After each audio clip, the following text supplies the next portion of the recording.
সুপ্রিয় দর্শক মণ্ডলী, আসসালামু আলাইকুম। মাঝে মাঝে যখন আপনার স্ত্রী অসুস্থ থাকবে, আপনাকে নিজেকেই পাক করার জন্য চেষ্টা করবেন। আমি অফিস থেকে এসে দেখি সে অনেক অসুস্থ।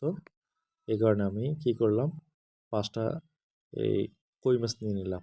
নিয়ে এগুলো কুটে বেছে পরিষ্কার করে হলুদ লাগিয়ে ফেললাম। তারপরে আমার এই ইলেকট্রিক চুলায় আমি এটা প্যান বসালাম। তারপরে একটা একটা করে মাছ ওইখানে দিচ্ছি ভাজার জন্য। দেখেন আমি প্যানে মাছ দিচ্ছি এবং মাছগুলো একটা একটা করে আপনার এই ভাজা হচ্ছে এবং এটার জন্য আমি ওয়েট করতেছিলাম। চেষ্টা করতেছি, আসলে কতটুকু স্বাদ হবে বলতে পারবো না, তবে চেষ্টা করা দোষে কিছু নয়। আপনার না খেয়ে থাকার চেয়ে মোটামুটি হইলেও আপনার চলবে, যে আমরা তো জাস্ট বাঁচার জন্য খাইতে হবে। এই কারণে মাঝে মাঝে নিজেই প্র্যাকটিস করি যে আসলে এই জিনিসটা কেমন হবে, ভালো হবে কি না।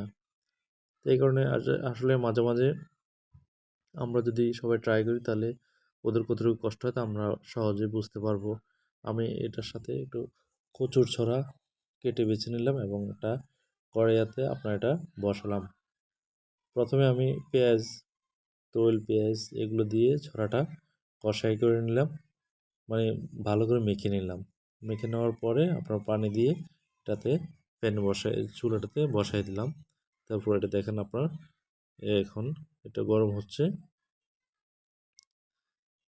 তারপর আমি এই যে মাছগুলো যে ভেজে রাখলাম, ওই ভাজা মাছগুলো আমি আস্তে আস্তে এটার উপরে, এই যে তরকারির উপরে দিয়ে রাখলাম, যাতে মাছটা ওইখান থেকে আপনার পানিটা চুষে নেয় এবং এটার স্বাদটা যাতে পুরো তরকারিতে অক্ষুণ্ণ থাকে। Thank you everyone, thank you.